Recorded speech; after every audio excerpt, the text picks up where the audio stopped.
Allah Subhanahu wa taala mengajak kita untuk merenungkan dari mana kita berasal.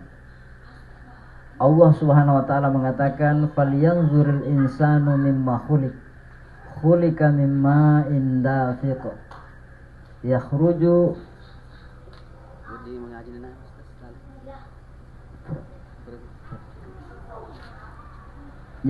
min bainis sulbi wat tara'ib. Falyanzuril insanu mimma khuliq. Hendaknya manusia memandang, hendaknya manusia merenungkan mimma khuliq, dari mana dia diciptakan. Mimma indafiq, dia diciptakan dari air yang terpancar, artinya dari setetes air mani. Min bainis sulbi wat tara'ib, yang keluar dari tulang sulbiyah ayahnya, kemudian bertemu dengan mani sang ibu dari tulang dadanya. Min bainis sulbi wat tara'ib. Falyanzul insanu mimma khuliqa mimma indafiq yakhruju min bainis sulbi wat tara'ib. Innahu ala raj'ihi laqadir. Allah yang menciptakan manusia dari setetes mani itu, yang keluar dari tulang sulbiyah kemudian masuk ke dalam rahim ibunya, berjumpa dengan mani ibunya yang keluar dari tulang dadanya. Innahu ala raj'ihi laqadir. Sungguh Allah yang menghidupkan kemudian mematikan, mampu membangkitkan kembali. Yauma tublas sarair, pada hari di mana semua rahasia akan dibongkar. Di dunia ini kan terlalu banyak rahasia-rahasia bagi setiap orang. Rahasia itu ada 3 macam. Ada rahasia yang hanya kelompok tertentu atau beberapa orang saja yang tahu. Ada rahasia yang hanya kita yang tahu dengan Allah. Ada rahasia bahkan kita sudah lupa. Maksudnya, ya kita sudah tidak tahu sudah berapa kali kita tidak sholat, kita sudah tidak bisa hitung berapa kali kita berdosa, kita sudah tidak hitung sudah berapa kali kita membenci, mengata-ngatai orang, merendahkan orang, berapa kali kita melakukan hal-hal yang tidak diridhoi oleh Allah. Nah, itu rahasia. Yauma tublas sarair, pada hari di mana semua rahasia dibongkar, tidak ada yang tersembunyi. Mau catatannya, mau dokumentasi rekaman CCTV-nya, semua akan diputarkan. Yauma tublas sarair. Fama lahu min quwwati wala nasir. Pada saat itu ketika rahasia dibongkar, semua barang bukti dipaparkan, CCTV, rekaman, fama lahu min quwwah, tidak ada lagi kekuatan yang bisa menolongnya, baik dari dirinya, baik dari luar dirinya. Tidak ada yang kekuatan dari dirinya, wala nasir, tidak ada juga yang bisa menolongnya. Jamaah sekalian yang sama berbahagia. Jadi ketika kita lewat di kuburan, banyak orang yang merasa kuburan itu angker, kuburan itu keramat. Kuburan tidak keramat. Apa yang menjadi keramat dari kuburan itu? Jasad yang terkubur dalam kuburan itu hanyalah mayat. Mayat sudah tidak bisa berbuat apa-apa. Apa yang menjadi keramat dalam kuburan? Apakah hanya seonggok batu atau hanya tiang-tiang kayu yang tertanam di tanah? Yang menjadi keramat, yang menjadi angkernya kuburan itu, di sanalah tertanam semua harapan-harapan yang sudah tidak bisa lagi dicapai. Angkernya kuburan karena di sana terkubur berapa banyak orang yang ingin menikah tapi belum menikah dan dia sudah mati. Dia bermimpi ingin menikah, punya anak, punya rumah, punya perjalanan hidup, ternyata belum tercapai, semuanya terkubur bersama dirinya, bersama jasadnya dalam kubur. Itulah angkernya kuburan, karena terkuburnya semua harapan-harapan yang dia impikan selama hidupnya, ternyata dia belum mencapainya, terkubur di kuburan itu.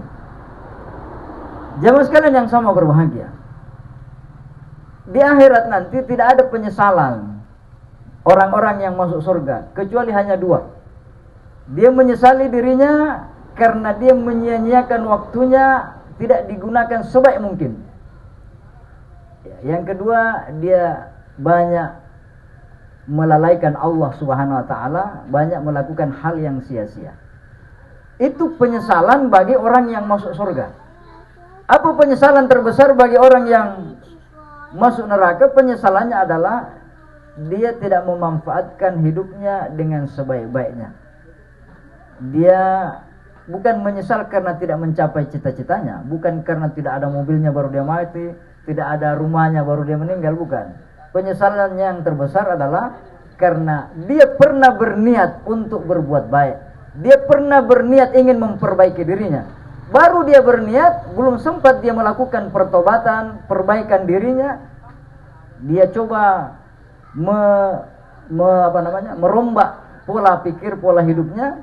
Sebelum itu dia lakukan, ternyata ajalnya tiba-tiba datang menjemputnya. Berapa banyak orang seperti itu. Itulah penyesalan terbesarnya, karena dia terlambat untuk merubah dirinya. Jemaah sekalian yang sama berbahagia, ada dialog singkat. Ya, suatu ketika ada seekor ikan kecil di lautan. Ikan kecil ini dia menghampiri ikan yang sudah tua. Dia bertanya, "Wahai Pak Tua, wahai ikan tua, tahukah kamu di mana lautan? Saya kepingin sekali ke lautan itu." Apa jawaban ikan tua itu? "Wahai ikan kecil, yang kita tempati berenang inilah lautan." Dia bilang, ini bukan lautan. Yang kita tempati berenang ini namanya air. Ini air biasa. Yang saya mau pergi ke lautan. Di mana itu lautan? Dia bilang, ikan tua, ini lautan. Yang kita tempati ini air yang namanya lautan. Apa makna yang bisa diambil dari dialog singkat ini?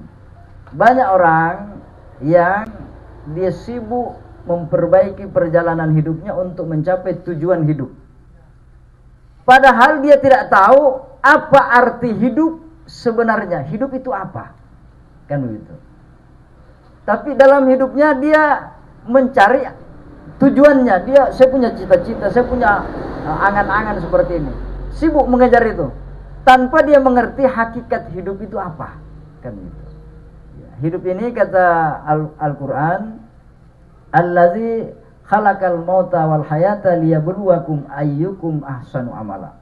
Allah menciptakan kita hidup di dunia ini. Dunia ini adalah tempat ujian. Di mana kita nanti menerima hadiahnya? Ya setelah kita mati. Liyabluwakum ayyukum ahsanu amala. Allah ciptakan hidup dan mati untuk menguji kamu. Siapa yang terbaik amal ibadahnya. Jadi jamaah sekalian yang sama berbahagia, silakan nikmati apa yang Allah berikan kepada kita berupa kesehatan, berupa makanan, minuman. Tetapi jangan lupa apa hakikat dan tujuan hidup kita yang sebenarnya. Jangan sampai seperti ikan tadi, dia sibuk mencari lautan, padahal dia sedang berenang di lautan. Dia tidak ngerti apa itu lautan. Dia hidup cari kesenangan hidup, padahal dia tidak pernah bertemu dengan kesenangan sejati, karena dia tidak ngerti makna hidup itu. Jamaah sekalian yang sama berbahagia, dalam sebuah dialog, Luqmanul Hakim dia berkata kepada anaknya, "Wahai anakku, ketahuilah bahwa manusia itu terbagi 3. Sepertiga untuk Allah, sepertiga untuk dirinya, dan sepertiga untuk ulat-ulat." Apa yang sepertiga untuk Allah? Ruh kita. Ruh itu tidak meninggal, makanya disebut inna lillah wa inna ilaihi raji'un. Kita milik Allah, akan kembali kepadanya. Apa yang kembali kepada Allah? Ruh kita. Ruh itu tidak akan mati, dia abadi karena diabadikan oleh Allah. Jadi yang sepertiga itu milik Allah, sepertiga untuk dirinya. Apa itu? Amalnya. Amal itu terbagi 2, ada amal baik, ada amal buruk. Laha ma kasabat wa 'alaiha maktasabat. Laha ma kasabat, baginya amal baik menjadi balasan bagi dirinya, dan 'alaiha tanggung jawabnya atas dosa dan kesalahan yang dia lakukan. Sepertiga untuk dirinya sendiri, yaitu amalnya. Sepertiga lagi apa? Sepertiga itu untuk ulat. Apa itu? Tubuh kita. Dalam hidup ini kita sibuk ngurusi mulai dari ujung rambut, sepatu, sandal. Kita sibuk meriasi diri kita, bagaimana menjaga bodi, menjaga jantung, menjaga paru-paru, menjaga seluruh badan kita. Ini kita rawat siang dan malam. Sementara kita lupa bahwa yang akan kembali menghadap kepada Allah, mempertanggungjawabkan itu adalah ruh kita. Nah, di sini banyak yang tidak mengenal dirinya. Jamaah sekalian yang sama berbahagia. Maka kata Luqmanul Hakim, manusia terbagi tiga. Maka yang perlu kita waspadai adalah bagaimana apa yang untuk diri kita. Apa yang untuk diri kita, yaitu amal baik dan amal buruk kita. Kemudian dalam riwayat yang lain, ya, Rasulullah SAW suatu ketika beliau datang menemui para sahabatnya. Kharaja zata yaumin ala ashabihi faqala kaifa asbahtum. Nabi datang di waktu pagi, ketika berjumpa dengan sahabat-sahabatnya dia bertanya, "Wahai sahabat-sahabatku, kaifa asbahtum? Bagaimana kalian bangun di waktu pagi? Bagaimana perasaan kalian?" Ya. Apa jawaban sahabatnya? Faqalu asbahna mu'minina billah. Kami bangun menjalani pagi hari ini dengan beriman kepada Allah. Maka Nabi bertanya lagi. Ya. Faqala wa ma alamatu imanikum? Ya. Apa tanda bahwa kamu beriman kepada Allah? Ngomong saya beriman, saya Islam, saya bertakwa itu kan gampang. Kata-kata ini kan bisa diucapkan oleh siapapun. Tapi apa tandanya bahwa Anda beriman kepada Allah? Itu pertanyaan Rasulullah kepada para sahabatnya yang sebenarnya mengajari kita yang membaca hadis ini. Apa jawaban para sahabat? Buktinya kami beriman kepada Allah, nasbiru 'alal bala'i wa nashkuru 'alal rakha'i wa narda bil qada'i. Tandanya ada 3. Nasbiru 'alal bala', kami bersabar atas musibah yang menimpa kami. Dan kami bersyukur atas kelapangan hidup. Dan kami ridho tetap terhadap ketetapan qada, qadarnya Allah Subhanahu wa taala. Takdir baik dan takdir buruknya kami terima semuanya. Itulah tanda bahwa kami beriman. Banyak orang salatnya bagus, rajin salat berjamaah, rajin ngaji, rajin sedekah, tapi pangi musiang nih. Itu patar singgungan nih. Pendendam. Berarti orang ini tidak memiliki namanya kesabaran. Ada lewat motor, nih keseru lalu balak-balak, naganggu bawa mi, hanya motor saja, dia tidak kenal siapa, naik lagi musiknya, spanningnya. Iya, hidup ini harus sabar. Sabar itu bukti bahwa kamu beriman. Begitu pentingnya sabar, Allah nyatakan innallaha ma'as sabirin. Bersabar itu terhadap perintah Allah, larangan Allah, yang terutama bersabar atas hal buruk yang dilakukan oleh orang, baik perkataannya, perbuatannya terhadap kita. Itu bukti bahwa dia beriman. Jadi kungka tahu makanja sampajana, makanja puasana, makanja pasedekana, tapi dia sabar, imannya masih jauh. Yang kedua, nashkuru 'alal raha, kami bersyukur atas kelapangan hidup. Apa buktinya bersyukur? Syukur itu kan gampang juga di alhamdulillah pura site mandri, alhamdulillah kasih auto baru, alhamdulillah pura site mapaneng. Alhamdulillah, syukur itu bukan hanya di lidah. Syukur itu dibuktikan dengan ucapan, dengan kesadaran, dan dibuktikan dengan anggota badan, dan nikmat yang didapat itu digunakan untuk ridho Allah Subhanahu wa taala. Kita dikasih kesehatan. Syukuri kesehatan itu dengan beribadah kepada Allah Subhanahu wa taala. Berapa banyak orang sudah stroke baru mau pergi masjid. Terlambat nih. Iya, ada yang ngomong sama saya, Pak Ustaz, saya sebenarnya kepengin sekali sholat berjamaah, tapi saya tidak mampu nih, kakiku sudah stroke. Saya bilang, "Tunggu malu, lo kayak kok juga." Iya. Iya, makanya kita yang masih sehat, masih dikasih badan yang tegap, gunakan itu untuk menolong hamba-hamba Allah, untuk ya mendekatkan diri kita kepada Allah Subhanahu wa taala. Harta juga seperti itu. Manfaatkan. Jamaah sekalian yang sama berbahagia. Kemudian wa narda bil qada. Iya, kami ridho terhadap takdir baik dan takdir buruk. Ridho terhadap takdir baik dan takdir buruk itu merupakan ibadah yang luar biasa. Kenapa? Karena kita harus menerima apapun yang datang tanpa bisa protes. Kita dijadikan laki-laki, kita dijadikan orang Bugis, orang Mandar, tinggal di Sulawesi, tinggal di Karosa lagi, dikasih pasangan model begini, dikasih tetangga model begini, semua itu sudah diatur oleh Allah Subhanahu wa taala. Nah, tugas kita adalah menerima itu. Kenapa? Karena kita hamba. Sebagaimana halnya komandan ini kalau dia perintah pasukannya ya harus siap kan gitu. Iya, suka tidak suka kalau komandan bilang berangkat ya berangkat. Sama dengan atasan kita Allah. Ketika dia kasih kita jenis kelamin, dia kasih kita pasangan model begini, dikasih tetangga model begini, napi lalu manut ada rempo gitu sih. Kita harus sabar begitu. Mana style tape kita mau tidur siang kencang-kencangnya tape-nya ini, sabar. Bermacam-macam, semua itu harus kita terima. Itu namanya menerima takdir baik dan takdir buruk. Jamaah sekalian yang sama berbahagia. Oleh karena itu kata Nabi, u'budullaha 'ala ridha. Beribadalah kepada Allah, sembahlah Allah dengan ridha. Kalau kamu tidak mampu, fa illam tastati fa fis sabri 'ala ma takrahu khairun kasirun. Kalau kamu tidak mampu beribadah dengan tulus, ikhlas mengabdi kepada Allah, salat kita masih kurang, masih bolong-bolong, masih jarang ke masjid, masih kurang ngajinya, masih kurang sedekahnya, usahakan kita dalam sabar ini, itu yang kita utamakan. As-sabru 'ala ma takrahu. Bersabar atas apa yang tidak menyenangkan. Ya, itu tadi, apakah omongannya orang, apakah tetangga, apakah atasan, komandan juga biasa. Apa dia komandangin dan dia pengertiannya, kan biasa juga begitu. Ya. Macam-macam. Nah, bersabar atas apa yang tidak kamu senangi.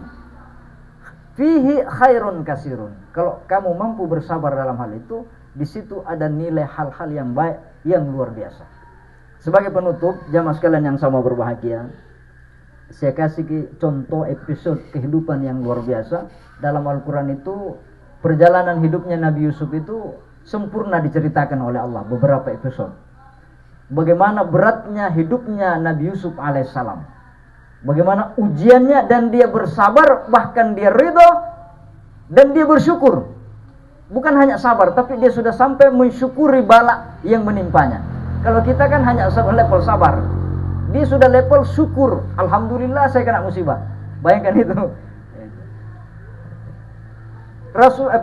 Nabi Yusuf alaihissalam, ujian yang pertama, beliau bagaimana diasingkan oleh saudara-saudaranya, dibuang ke dalam sumur. Ya. Turun ayat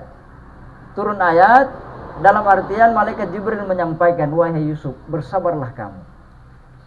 Kejadian ini suatu saat nanti kamu akan ceritakan kepada saudara-saudaramu yang 10 orang itu. Iya. Artinya apa? Ada motivasi dalam dirinya Nabi Yusuf bahwa peristiwa saudara-saudara ingin membunuh saya, membuang saya ke dalam sumur ini bukan peristiwa yang biasa-biasa, tapi ada hikmahnya nanti. Kapan? Ya, tentu dalam waktu yang Allah tentukan. Jamaah sekalian yang sama berbahagia.